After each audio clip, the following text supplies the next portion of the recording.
Allez, je vais vous donner quelques clés cette semaine là pour comprendre comment on va augmenter ses marges quand on est paysagiste.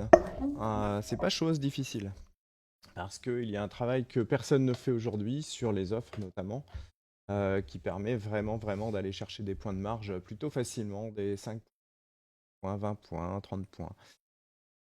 Tout en conservant bien sûr nos clients, tout en continuant d'en gagner. Et d'ailleurs, on va même en gagner plus avec un système complet. Néanmoins, il faut que je vous explique une notion très importante à comprendre. C'est que à l'intérieur d'un prix, à l'intérieur d'un tarif, il y a plusieurs parties. On a ce qu'on appelle la partie tangible, c'est le palpable, c'est votre travail, c'est le résultat du travail, même précisément la partie tangible, celle qu'on peut toucher, qu'on peut palper, qu'on peut voir, qu'on peut comprendre. J'aime bien donner un exemple avec le chewing-gum. Le chewing-gum, la partie tangible, c'est la gomme de fabrication, c'est le papier d'alu qu'il y a autour, c'est la boîte qu'il y a autour, c'est le goût, donc l'essence de menthe, la liqueur de menthe, que sais-je encore. C'est tout ce qu'on va se mettre dans la bouche. La partie intangible, c'est celle qu'on ne peut pas palper, c'est le bénéfice que j'ai grâce à mon chewing-gum, grâce à mon offre, grâce à mon jardin. Le bénéfice dans, pour reprendre l'analogie du chewing-gum, le bénéfice dans le chewing-gum, c'est la laine fraîche, la sécurité par rapport à la sécurité alimentaire qu'on me garantit, la fierté surtout que j'ai de ne pas être celui qui pue de la gueule. C'est cette partie-là, d'ailleurs, l'intangible qu'on nous vend le plus. C'est la nouveauté avec des nouveaux goûts. C'est le confort d'une boîte facile à utiliser ou d'un paquet qui tient dans la poche. C'est le prix, le tarif est dessus. C'est très très cher au kilo, hein, le chewing-gum. C'est totalement hors de prix. C'est des choses où ils font des marges colossales. Et c'est pour ça que j'aime bien cet exemple. C'est quelque chose qui peut être sympa, c'est-à-dire qu'effectivement, le Hollywood chewing-gum, par exemple, on connaît tous les pubs, elles sont sympas, elles sont orientées pour c'est le chewing-gum des jeunes, le chewing-gum des sympas, le chewing-gum de ceux qui bougent, de ceux qui ont la fraîcheur de vivre, paraît-il. C'est voilà, c'est tout un tas de parties totalement intangibles. On ne peut pas palper la sympathie, on ne peut pas palper la laine fraîche, la confiance que j'ai en moi quand je ne suis pas celui qui pue de la gueule ou quand je même sens bon. C'est ce que nous vendent également les parfums. Toute cette partie intangible, ici, là, le problème, c'est que chez les paysagistes, elle n'existe quasiment pas, pas assez. Ou en tout cas, vous ne la vendez pas. Pourtant, dans tous les autres produits qui ont compris qu'une offre bien fichue devait insister là-dessus pour faire augmenter la part de l'intangible dans la valeur perçue qu'ont les clients de nos offres, alors ils peuvent vendre plus cher et plus facilement. Oui, plus cher et plus facilement. Les deux sont conciliés. Tant qu'on a une partie intangible inexistante, on vend le tangible, alors on vend le produit.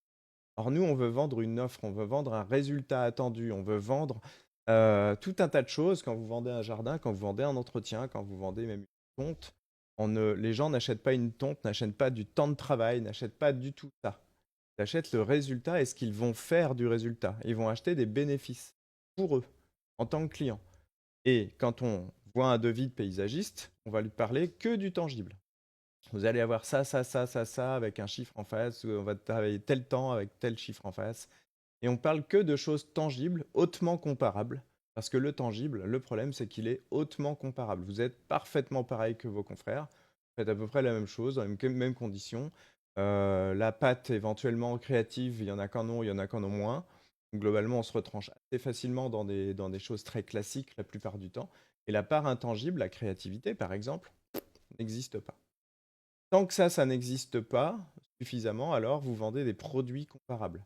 Coca vend un produit comparable. C'est-à-dire que si vous voulez du Coca, bah, vous allez n'importe où, vous avez du Coca.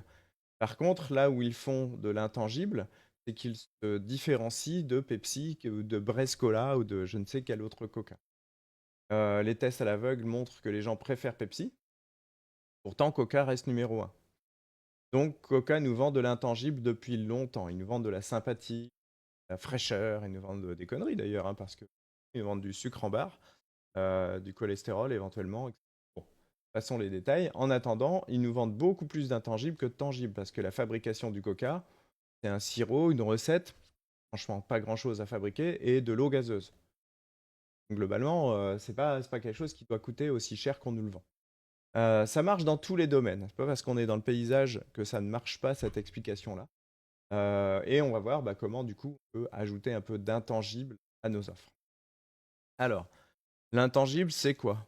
C'est plus de services, plus de fiabilité, plus de sympathie, plus de garanties qui ne seront pas forcément activées. Une garantie de propreté de chantier, tout le monde le fait, on me dira, mais personne ne le dit, c'est dommage. Plus de sécurité dans les chantiers, mais aussi plus de sécurité dans le fait d'être à l'heure, plus de fiabilité en fait. Je le remets là, mais dans le fait de dire, bah voilà, mon devis dans une semaine, je viendrai vous le présenter, etc. Venir le présenter, c'est mettre de la sympathie et réassurer les gens. J'ai pas mis ici plus de réassurance, je devrais le mettre. Plus de nouveautés, plus d'originalité, plus de pratique, plus de confort, plus de suivi, plus de bonus, moins de mauvaises surprises évidemment, plus d'écologie, plus de conseils, plus de choses qui sont pas palpables. Et ça, en fait, ça doit prendre une partie euh, plus forte que le tangible dans vos offres. Les gens achètent beaucoup plus ça et ce qu'ils vont faire de ça que ça réellement. Est-ce qu'ils achètent des plantes? Oui. Mais est-ce que c'est les plantes qu'ils achètent? Non. Parce que sinon, ils vont chez Jardiland. Ils vont chez le pépiniériste. Ils vont les trouver, les plantes. Et puis, ils vont faire un trou, ils vont les mettre dedans, puis on verra si ça pousse. Non, ils achètent du conseil. Ils achètent le fait de faire faire. Mais le fait de faire faire, ils achètent du confort. C'est pas qu'ils ne sauraient pas. Alors, bien sûr qu'ils sauraient pas. Ils sont pas paysagistes de métier. C'est un vrai métier. Néanmoins, celui qui s'y met un peu dans son jardin, il va réussir à faire quelque chose de très correct, en vrai de vrai. Donc, ils achètent du gain de temps. Ils achètent de la pratique. Ils achètent de la fiabilité. Mais à aucun moment, ils achètent une liste complète de plantes, de minéraux, voilà, ils achètent de la créativité qu'ils n'ont pas, par exemple. Or, les paysagistes, en termes de créativité, navré, mais toutes les réalisations se ressemblent peu ou prou selon le style. Les offres, là, vont nous permettre justement d'aller chercher un peu de créativité, d'aller vendre un peu d'original pour ceux qui aiment l'originalité, la nouveauté. On aura toujours des offres classiques.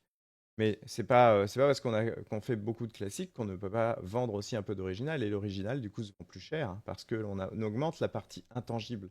La créativité, c'est ce que vendent, par exemple, les décorateurs d'intérieur. Ils vendent leur créativité. Pas très palpable. Alors, bien sûr, il y a un plan à la fin, mais en vrai, le plan avec n'importe quel logiciel un peu bien foutu, aujourd'hui, c'est fait rapidos. On peut même faire des plans avec des IA aujourd'hui, avec des chats GPT, par exemple. Pas le meilleur pour ça, mais il y a des intelligence artificielle qui permettent de faire des super plans. Donc, ces parties-là, tangibles, intangibles, il faut vraiment, vraiment travailler là-dessus. Alors, comment on travaille là-dessus? Grâce à un système, pas nouveau, vous le connaissez si vous êtes dans le groupe, qui est les offres irrésistibles. La valeur, on travaille sur la valeur perçue, en fait. La valeur perçue, elle est plus importante dans votre offre que la valeur de chaque plant, de chaque végétal, de chaque minéral. Ça n'a pas de sens en fait. C'est hautement comparable et puis franchement, d'une qualité à l'autre, on peut aller du simple au quadruple et les gens, la différence de qualité, la comprendraient pas. Il n'y a que vous en tant que pro là qui la comprenez. L'offre irrésistible, elle contient en elle, de manière structurelle, de quoi augmenter les valeurs perçues et tangibles. Les deux. Les valeurs intangibles et tangibles. Les deux en fait. On va augmenter cette valeur perçue. C'est ça qui nous intéresse. Ça facilite surtout la compréhension par le client. Clairement, le client comprend enfin ce qu'il achète, vraiment, pas juste un listing de choses. Et ça lui facilite à lui le taf en tant que client de chiffrage, parce que le chiffre est intégré dedans, le prix est intégré dedans. Et ça facilite évidemment le taf du paysagiste, parce que le chiffrage, il est pré-enregistré, c'est clé en main, c'est rempli de bonus, c'est rempli de garanties, c'est rempli de choses qui permettent de rassurer à tous les étages les gens. Donc, en fait, ce qu'on cherche là-dedans, c'est pas un prix de vente, mais un prix d'achat optimal. Le prix de vente, c'est bien, c'est un calcul. J'ai tant de marchandises, je mets tant de marge, j'ai tant de temps de travail estimé, je mets tant de prix, tant de marge, ça doit me couvrir mes frais, plus me laisser une marge bénéficiaire à la fin. Ça, c'est pas très compliqué à faire. Un bon tableau, vous le faites en automatique, hein. Même une IA aujourd'hui vous le fait en 2 secondes, quoi. Quand on cherche un prix d'achat optimal, en fait, on a une stratégie qui permet d'avoir une offre irrésistible extrêmement bien foutue.